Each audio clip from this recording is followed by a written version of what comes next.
మహిళలకు ఉచిత బస్సు ప్రయాణంపై అనుచిత వ్యాఖ్యలు చేసిన కేటీఆర్ పై మంత్రి సీతక్క మండిపడ్డారు.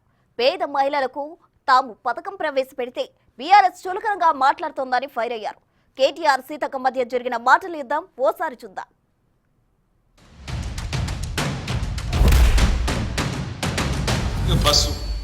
బస్సు అందం చెప్పరాదు. నేను మా సీతక్క చెప్తాను. అవు బస్సులు అలా వెళ్ళిపోయారు తప్పని మేము ఎక్కడన్నాం అక్క, మేము అనలే. కాబట్టి దానికోసమే బస్సు పెట్టిరని మాకు తెలియక మేము మామూలుగా నడిపినాం. ఇన్ని రోజులు మాకేదో తెలియకపోయా పాపం. మీరు అప్పుడే చెప్తే బాగుండు. బస్సుల కుట్లు అల్లికెళ్ళితే మేము తప్పని మేము ఎందుకంటాం అక్క. ఎక్కువ పెట్టు బస్సులు తన్నుకుంటాను, మంచిగా లేదు పెట్టు. మనిషికో బస్సు పెట్టు, మేమెందుకు అంతటం.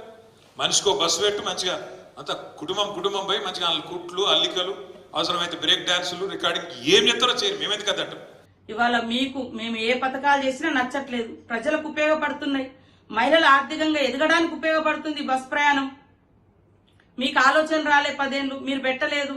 మేము పెడితే రకరకాల మార్పింగ్ వీడియోలు చేస్తున్నారు, తప్పుడు ప్రచారాలు చేస్తున్నారు. అసలు బస్సు ప్రయాణాలలో చేసేటోళ్ళే తప్పుడు మనుషులను తప్పుడు ప్రచారాలు చేస్తున్నారు మీ సోషల్ మీడియాల ద్వారా.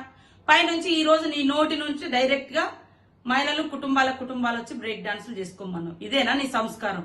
ఇదేనా మీ తండ్రి నీకు నేర్పిన మహిళల పట్ల గౌరవం?